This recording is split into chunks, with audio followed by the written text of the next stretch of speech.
नमस्कार, स्वदेश न्यूज देख रहे हैं आप और मैं हूं आपके साथ बागेश। और बातें सितारों की में हर रोज हम आपको सितारों की नगरी में लेकर चलते हैं, लेकिन आज जो सितारा है वो भोजपुरी इंडस्ट्री से है। जी हाँ, हर रोज हम आपको टेलीविजन और बॉलीवुड के कलाकारों से मिलाते हैं, लेकिन एक ऐसा कलाकार जो भोजपुरी इंडस्ट्री में एक्टर भी है, राइटर भी है और डायरेक्टर भी है। जी हाँ, कई फिल्में उन्होंने डायरेक्ट भी की और एज ए एक्टर भी कई फिल्मों में काम कर चुके हैं। चलिए उनका नाम आपको पहले बता देते हैं, फिर उनके बारे में बताएंगे कितनी सारी फिल्में उन्होंने की है। भोजपुरी इंडस्ट्री के जाने माने अभिनेता और डायरेक्टर विष्णु शंकर बेलू हमारे साथ आज जुड़ेंगे और अपनी जर्नी के बारे में तमाम वो बातें बताएंगे जो आपके लिए जानना जरूरी है। चलिए, विष्णु शंकर बेलू की बात करें तो उन्होंने कई ऐसी फिल्में की है और कई फिल्में डायरेक्ट भी की है। उनकी फिल्मों के बारे में हम आपको बता देते हैं। लव मैरिज फिल्म जो कि भोजपुरी फिल्म है, इस फिल्म को डायरेक्ट कर चुके हैं विष्णु शंकर बेलू। जानू मेरी जान, ये भी फिल्म भोजपुरी है जिसे डायरेक्ट कर चुके हैं ओम हर हर महादेव, बलमा बिहार वाला 2, बिन बजारा सपेरा, ये तमाम वो फिल्म है जो डायरेक्ट कर चुके हैं। उनकी फिल्मों की यदि बात करें तो एज एन एक्टर बलमा बिहार वाला 2 में हमें दिखाई देंगे विष्णु शंकर बेलू। आपको बता दें उनकी जर्नी काफ़ी लंबी रही है भोजपुरी इंडस्ट्री से। उन्होंने अपने करियर की शुरुआत की। उनकी एज ए डायरेक्टर फिल्म आपको बता देते हैं प्रीत का दामन, लगदे जान की बाजी, अब बलमा बिहार वाला 2, ये फिल्म उन्होंने डायरेक्ट की है। गठबंधन प्यार के, जानू मेरी जान, बिन बाजव सपेरा, लव मैरिज, ये तमाम वो फिल्में हैं जो विष्णु शंकर बेलू ने डायरेक्ट की है। एज एन एक्टर फिल्म की यदि उनकी बात करें तो एज एन एक्टर भी कई फिल्में भी कर चुके हैं। एज एन राइटर भी उन्होंने कई फिल्में लिखी है। भोजपुरी इंडस्ट्री के जाने माने डायरेक्टर भी हैं और जाने माने एक्टर भी है विष्णु शंकर बेलू। आज उनसे ही जानेंगे कि आखिर भोजपुरी इंडस्ट्री में कैसे उनकी एंट्री हुई, इतनी सारी फिल्में उन्होंने की है, क्या एक्सपीरियंस रहा एज एन डायरेक्टर, वे इस इंडस्ट्री में बने रहेंगे या फिर हमें कई फिल्मों में एज एन एक्टर भी दिखाई देने वाले हैं। अच्छा, उनकी जर्नी की यदि बात करें तो उनकी जर्नी काफ़ी लंबे समय से चलती आ रही। चलिए उन्हीं से बात करते हैं। आज हमारे साथ जुड़ गए हैं भोजपुरी इंडस्ट्री के जाने माने अभिनेता विष्णु शंकर बेलू, जो कि काफ़ी लंबे समय से भोजपुरी इंडस्ट्री में काम कर रहे हैं और ख़ास बात यह है कि एक्टर के साथ साथ डायरेक्टर और राइटर भी है। सर, बहुत बहुत स्वागत है स्वदेश न्यूज पर आपका और बातें सितारों की में भी बहुत बहुत स्वागत है आपका। सभी का देखने वालों को मेरे तरफ से बहुत हार्दिक अभिनंदन है, स्वागत है और बहुत अच्छा महसूस कर रहा हूं मैं आज आपके साथ बात करके। बिल्कुल सर, हम बॉलीवुड और टेलीविजन के साथ साथ भोजपुरी के कलाकारों को भी जोड़ते हैं, क्योंकि भोजपुरी कलाकारों को भी दर्शक देखना पसंद करते हैं, सुनना पसंद करते हैं और भोजपुरी इंडस्ट्री तो फिर काफ़ी पुरानी है। बहुत सारे ऐसे एक्टर हैं जो कि वहाँ से निकले हुए हैं। सर, बहुत सारी बातें करनी है आपकी जर्नी के बारे में, लेकिन मैं चाहूँगी एक पॉजिटिव मैसेज दर्शकों को आप ज़रूर दें कि लाइफस्टाइल कैसे जीनी चाहिए, कैसे पॉजिटिव रहना चाहिए, हमें कैसे रोज़मर्रा की ज़िंदगी में फिट रहना चाहिए और आप इतने बिजी शेड्यूल में कैसे खुद पर ध्यान दे पाते हैं।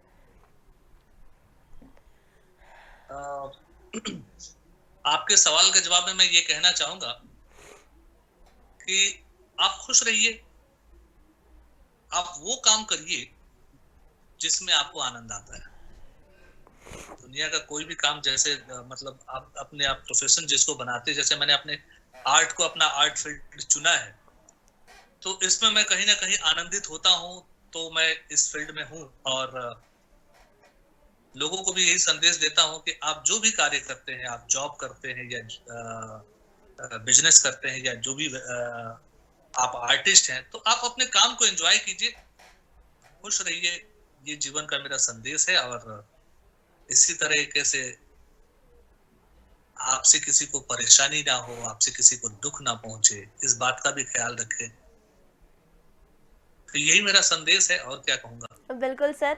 अच्छा सर, हमने भोजपुरी में तमाम कलाकार वो जो देखे हैं जो काफ़ी फेमस है, लोगों ने जानते भी हैं। निरहुआ की बात करें, खेसारी लाल यादव की बात करें, ऐसे साउथ इंडस्ट्री में भी कई ऐसे अभिनेता हैं जो कि बॉलीवुड में एंट्री कर रहे हैं। जहां लोग साउथ की फिल्में देखना पसंद करते हैं, वहीं अब ये दौर आ गया है कि लोग भोजपुरी भी देखते हैं, क्योंकि भोजपुरी की स्टोरी काफ़ी अच्छी बनने लगी है।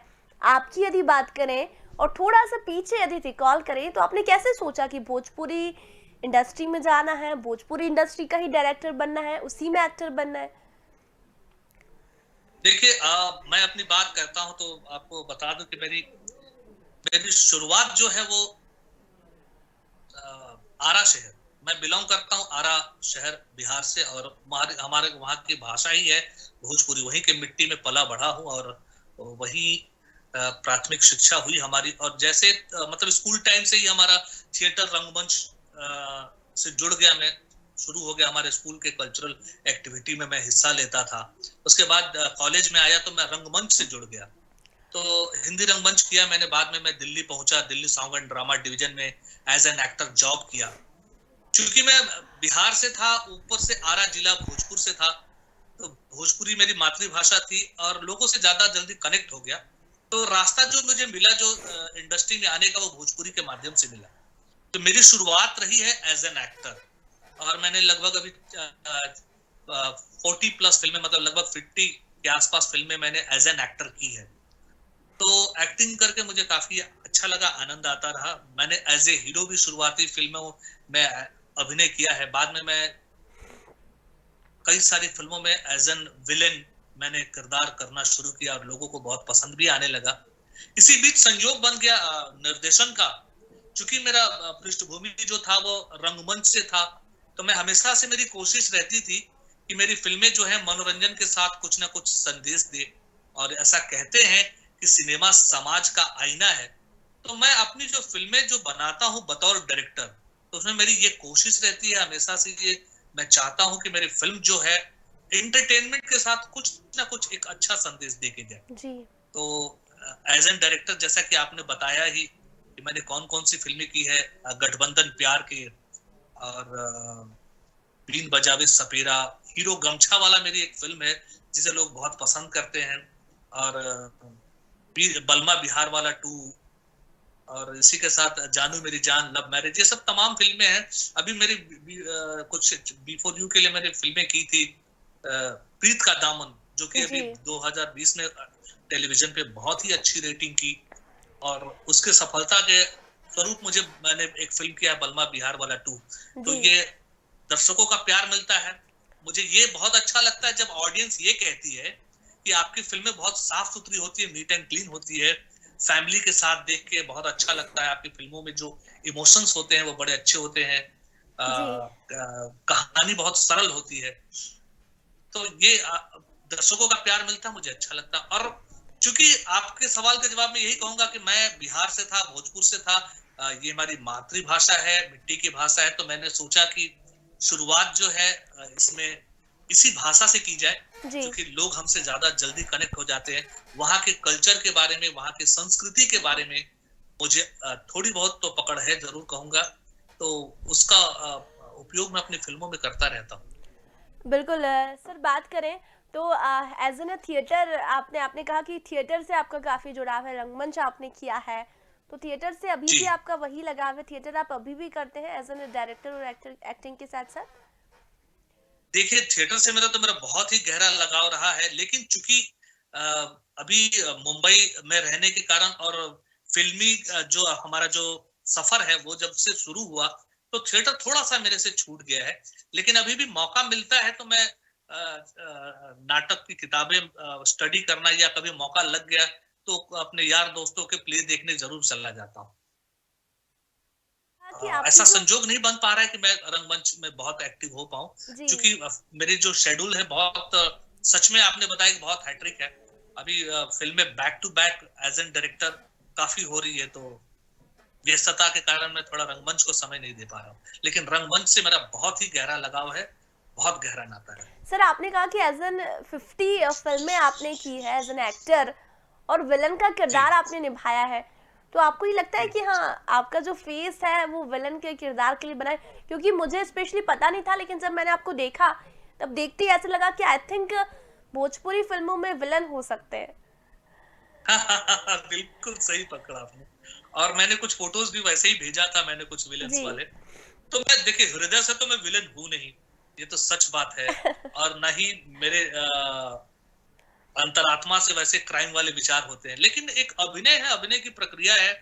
और जब मैं ऑन स्क्रीन परफॉर्म करता हूं तो लोग उसे बहुत पसंद करते हैं। मैंने पॉजिटिव भी किया है, लेकिन मेरे ऑडियंस दर्शकों ने मुझे नेगेटिव में बहुत सराहना किया है।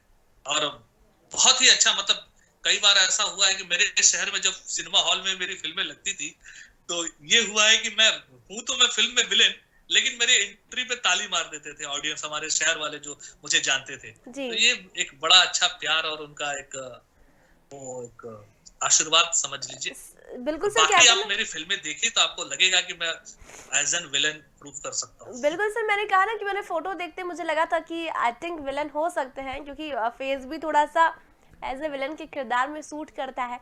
दो तरह के किरदार होते हैं, एक पॉजिटिव एक नेगेटिव। और एक पॉजिटिव में नेगेटिव, जहाँ करेक्ट। दर्शक प्यार देते हैं, वही नेगेटिव में आपको पॉपुलैरिटी बहुत मिलती है। क्योंकि कहते हैं ना कि जी। जब तक गालियां नहीं पड़ती तब तक हमें ये नहीं लगता कि हमारा जो किरदार है, हाँ, वो हमने किया है और वो पॉपुलर हुआ है। तो सर, आपने कहा कि तालियां तो बजती थी, लेकिन सोशल मीडिया पर कभी ऐसे मैसेजेस आए कि यार अब बहुत हुआ? नहीं नहीं, ऐसा नहीं, वो एंट्री में सिर्फ तालियां बजती थी, और बाद में जब क्राइम जब वैसे होते थे, सीन चलने लगते थे ना, गालियां बहुत पड़ती थी। तो एक बार, अभी तो मेरे पिताजी का निधन हो गया अभी 2020 में, जी। लेकिन कई बार मेरे पिताजी एक आध बार फिल्में देखने गए मेरे, तो जब मेरी फिल्में लगती थी तो मैं बाद में पूछने लगा कि आप गए थे फिल्म देखने, तो पिताजी बोलते थे कि अरे क्या जाऊं तुम्हारी फिल्में देखने, बैठ के देखता रहता हूँ और आगे सीट से लोग तुम्हें गालियां देते रहते हैं। तो ये रहा है, काफी गालियां मिली हैं थिएटर के अंदर। और सोशल मीडिया पे तो लोग प्यार देते हैं, सोशल मीडिया पे किसी ने कभी निगेटिव बातें नहीं की, वो बहुत प्यार देते हैं और लिखते हैं मुझे, पर्सनल मैसेज में लिखते हैं कि भैया आप नेगेटिव मतलब कैरेक्टर भी करते हो, तो आपकी अभिनय क्षमता, जो आपका एक्टिंग का स्टाइल है, हमें बहुत पसंद है और हम लोग बहुत पसंद करते हैं।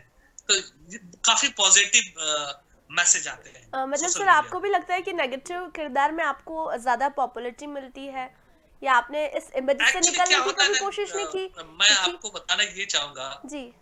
कि हर इंसान के अंदर ना नेगेटिविटी और पॉजिटिविटी होती है।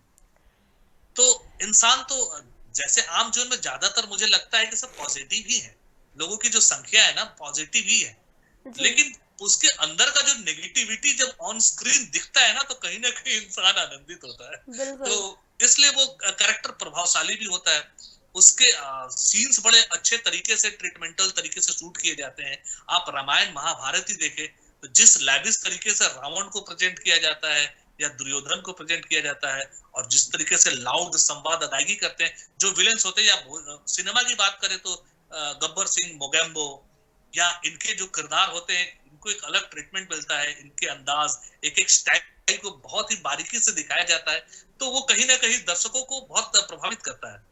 तो उससे लोग प्रभावित होते हैं और हमें उसका मिलता है कहीं ना अच्छा कहीं सर, उनके विलन, एज ए विलन आपने बहुत प्रयास सारे में। किरदार किए हैं, अलग अलग फिल्टर होते हैं ना उसमें भी, एज ए विलन जी में हाँ। भी। तो ऐसा कोई किरदार जो आपको पर्सनली बहुत पसंद है और आपको लगा कि ये किरदार मेरे ऊपर बहुत ज्यादा सूट हुआ? कोई ऐसा वाकया जो आप शेयर करना चाहते हैं? अलग अलग तो करना मुझे बहुत पसंद है, मैं अलग अलग में हमेशा, एक फिल्म मैंने किया था हमरा माटी में दम्बा, उसमें जी। एक ज्वाला कैरेक्टर है, तो वो उसका स्टाइल बड़े बालों में और दाढ़ी में रहता, तो उसके मैंने उसमें एक लहजा रखा था कि वो जब है तो भोजपुरी का बंदा, लेकिन वो थोड़ा बिहारी हिंदी में बात करता है और बहुत फ्लुएंटली बात करता है, जब जी। गुस्से में बात करता है बहुत रनिंग स्टाइल में बात करता है, तो वो एक मेरा बड़ा प्रिय किरदार है।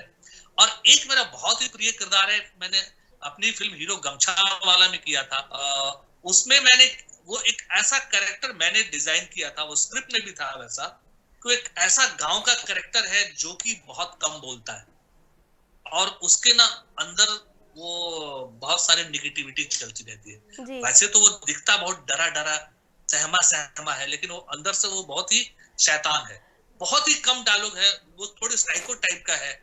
वो ऐसा कैरेक्टर है जो कि किसी के घर में कूद के चले जाना, लड़कियों को छेड़ना, जी। या कोई लड़की मतलब वो कर रही तो देखना झांकना, मतलब वैसी प्रवृत्ति का इंसान, तो कैरेक्टर मैंने प्ले किया था, और वो मेरा बड़ा प्रिय कैरेक्टर है, अच्छा क्योंकि उसमें सर, संवाद नहीं थे, तो हाव एक्टिंग भी भाव करते हैं से आप? मैंने। जी। आपने जी आपने जी कहा जी, कि एक्टिंग भी करते हो और डायरेक्ट भी मैं करता हूँ। तो हीरो गमछा वाला आप कभी ही की कभी कर फिल्म ले। है और काफी हिट भी फिल्म है एज ए भोजपुरी में देखा जाए। तो फिर ये जी माइंड में जी, कभी कभी नहीं आता है कि मुझे डायरेक्ट करना है और मुझे ही एक्टिंग करना है? नहीं, चूंकि मैं अपनी कास्टिंग तब करता हूं जब मुझे लगता है कि इस कैरेक्टर के साथ मैं बहुत अच्छा इंसाफ कर सकता हूं। वैसे अब मैं बहुत ज्यादातर फिल्मों में जिसमें डायरेक्शन में फोकस रहता हूं, अभी एक्टिंग उसमें नहीं करना चाहता हूं। लेकिन कभी कभी ऐसा लग जाता है, या कई बार प्रोड्यूसर्स बोलते हैं कि सर आप ये किरदार एक हमारे लिए कर दो, इसमें तो हमारे लिए एक अच्छा हो जाएगा। तब वहां एक जिम्मेदारी बढ़ जाती है। और मैंने हमेशा अपनी कास्टिंग वैसे ही किरदार में किया है जहां मैं सूटेबल हूँ, मैं जहां फिट होता हूँ। तो मैंने किया है, अपनी कई फिल्मों में किया है। लेकिन अब थोड़ा सा मैं डायरेक्शन में ही ज्यादा व्यस्तता बढ़ रही है मेरी, और उसी को ज्यादा फोकस भी कर रहा हूँ। जी सर, और एज मैं एन इंडस्ट्री का पहला एक्टर डायरेक्टर नहीं हूँ। जी बॉलीवुड में भी ऐसे बहुत सारे एक्टर डायरेक्टर हुए हैं, राज कपूर साहब, मनोज कुमार जी, बिल्कुल कमला हसन, और भी बहुत सारे लोग हैं जो कि एक्टर डायरेक्टर रहे हैं। बिल्कुल गुरुदत्त जी एक बहुत बड़े उदाहरण है हमारे बॉलीवुड सिनेमा के, जो कि बहुत महान एक्टर डायरेक्टर प्रोड्यूसर रहे हैं। जी सर, एज एन डायरेक्टर की यदि बात करें तो फिल्मों को हिट करने के लिए ऐसी कौन सी खास बात होनी चाहिए फिल्मों में? क्योंकि हमने ये देखा है कि साउथ में फिल्में बनती है, लेकिन जब वो हिंदी में बनती है तब लोग उसे ज़्यादा देखते हैं। ठीक है, साउथ की स्टोरी बहुत स्ट्रांग होती है, लेकिन एक भोजपुरी फिल्म को हमें हिट करना है और हम ये चाहते हैं कि देश भर की जनता भोजपुरी फिल्मों को देखे, तो हमें उसमें ऐसी कौन सी खास बात डालनी चाहिए? देखिए, सिनेमा तो एक एंटरटेनमेंट है, मनोरंजन है।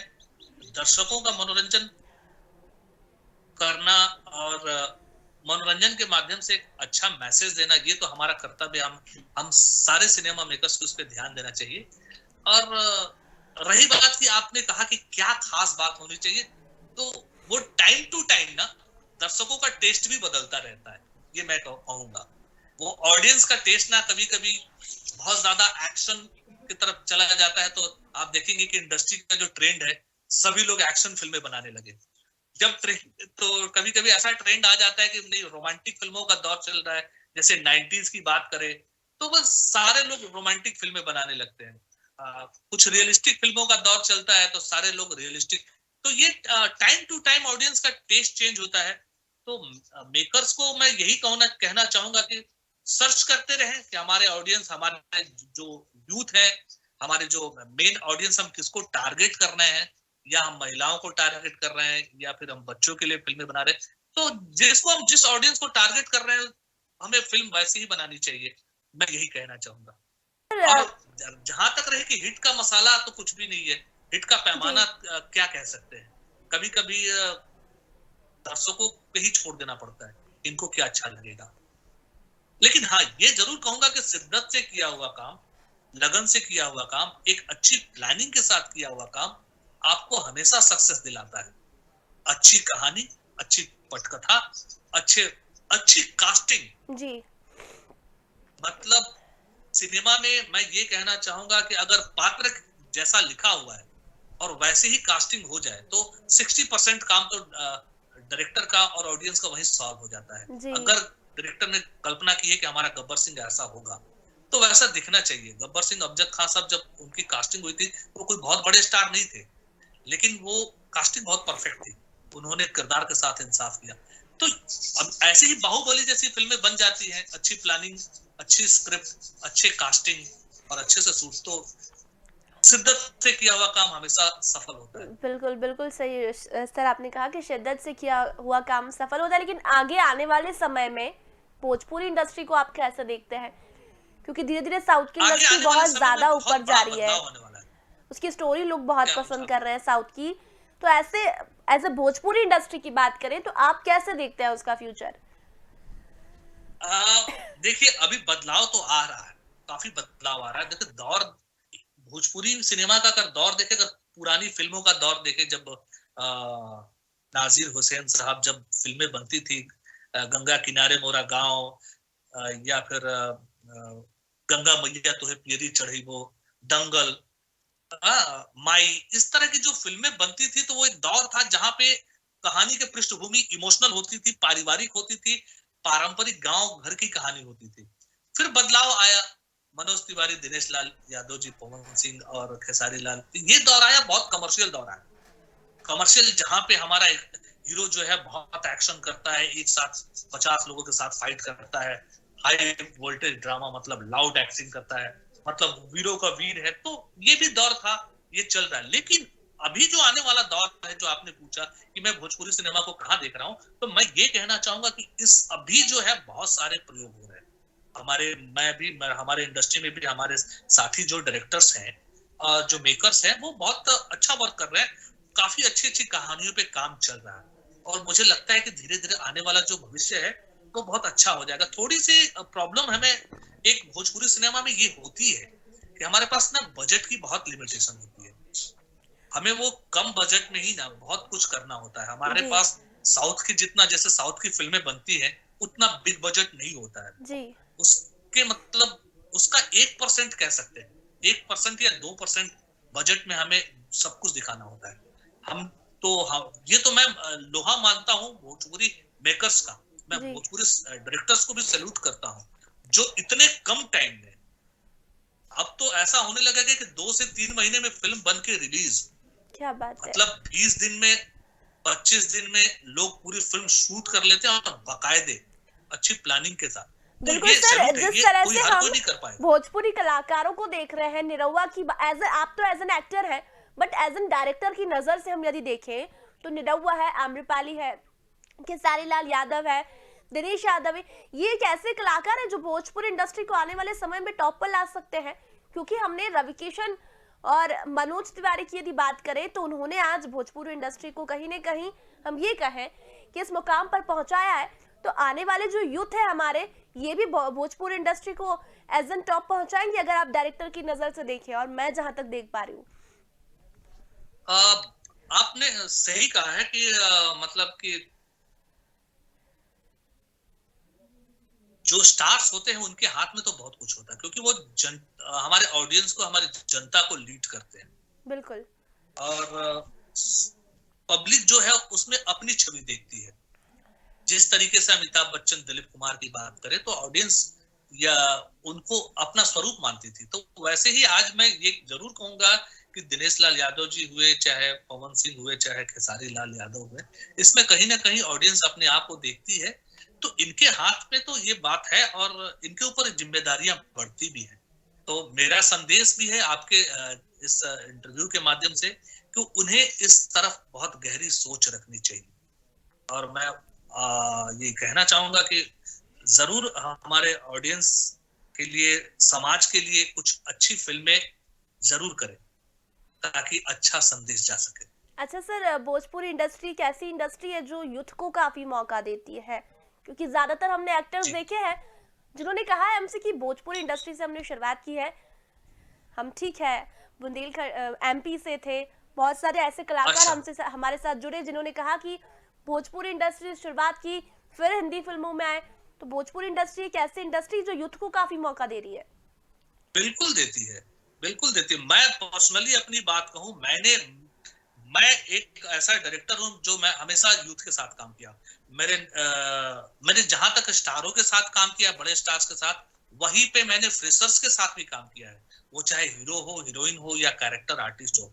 जब मुझे सामने वाला कोई भी बंदा या कोई भी कलाकार जब मुझे दिखता है कि ये, इसके अंदर कुछ क्षमता है, कुछ टैलेंट है, कुछ करने का जुनून है, और मैं उसका माध्यम बन सकता हूँ उसके हेल्प के लिए, तो मैं करता हूँ।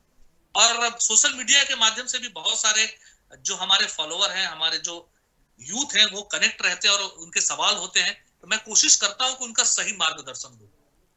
क्योंकि मुझे ऐसा लगता है कि जब मैं नया था, तो मेरे अंदर भी ये लालसा होती थी कि काश कोई मुझे ये बता देता कि मुझे कहाँ जाना है, जी एग्जैक्ट एड्रेस क्या है, मुझे किस तरीके से काम करना है। तो मैं अपने शहर के सारे सीनियर्स को सैल्यूट करता हूँ, क्योंकि मैं रंगमंच से आया हूँ, और रंगमंच के दरमियान ही हमारी जो ट्रेनिंग हुई, हमें ये सिखाया गया कि पेशेंस कैसे रखना है, और अपने कार्यशैली को कैसे आगे बढ़ाना है। तो कहीं ना कहीं हमारे जीवन में वो आता है काम। आजकल के यूथ से ये कहना चाहूंगा कि वो बिना ट्रेनिंग किए हुए चले आते हैं, या ऐसा सोच लेते हैं। पहले खुद को परखना भी बहुत जरूरी है। तो मैं संदेश ये देना चाहता हूं कि वो जी शुरुआती थोड़ा रंगमंच कर ले, थिएटर कर ले, उनको उनके अंदर अपना डिक्शन सही हो जाए, बोलने की कला हो जाए, अच्छी आवाज हो जाए, आपको अभिनय की समझ हो जाए, भाव भंगिमा समझने की वो हो जाए, आपको अच्छा डांस आना चाहिए, आपको अच्छा एक्शन आना चाहिए, आपको ड्राइविंग आनी चाहिए, तो ये सब तैयारी करके आएंगे तो कहीं ना कहीं आप फिट हो जाएंगे। अच्छा, मैं सभी यूथ को इस प्रोग्राम के माध्यम से ये कह रही हूँ कि Vishnu sir as an actor तो है ही, लेकिन डायरेक्टर भी है और आपको जरूर मौका देंगे, लेकिन जो जो बातें उन्होंने समझाई है वो आपको जानना जरूरी है, एक्टिंग को परखना जरूरी है। भोजपुरी इंडस्ट्री के जाने माने डायरेक्टर है विष्णु कुमार बेलू जी। जाते जाते मैं चाहूंगी विष्णु शंकर बेलू सर, सॉरी थोड़ा सा कंफ्यूजिंग था, बट एज एन विलन आपने बहुत सारे किरदार किए, तो मैं चाहूंगी जो सबसे फेमस किरदार आपका रहा हो, कोई ऐसा डायलॉग, कोई ऐसी पंच लाइन जो आपको हमेशा याद रहती है, मैं चाहूंगी एक आप बिल्कुल दोहरा के बताएं, क्योंकि दर्शक भोजपुरी भाषा को काफी पसंद करते हैं और as an especially for me, मुझे भी भोजपुरी भाषा बहुत पसंद है। ये जगह पे मैं बड़ा फंस जाता हूँ क्योंकि मुझे एट ए टाइम में डायलॉग्स याद आते नहीं है। फिर भी सर हीरो गमछा वाला फिल्म आपकी बहुत अच्छी है। हाँ, हीरो गमछा वाला, तो उसमें तो संवाद ही नहीं थे मेरे। उसमें मैं लगभग मूक अभिनय किया हूँ जी, और बड़ा अच्छा मेरी याद करता हूँ। चलिए सर कोई बात नहीं, हम आपसे जब नेक्स्ट टाइम जुड़ेंगे तब जरूर डायलॉग पूछेंगे, तब आपको पहले ही पता होना चाहिए कि हम आपसे सबसे एक मेरे हमरा माटी में दम का एक डायलॉग है, मैं आपको थोड़ा सा सुना देता हूँ। चिचियाइए मत, चिचियाने से सच्चाई बदल नहीं सकता है। ये जो ठाकुरबाड़ी का जमीन है ना, उस पे भी हमारा हक है।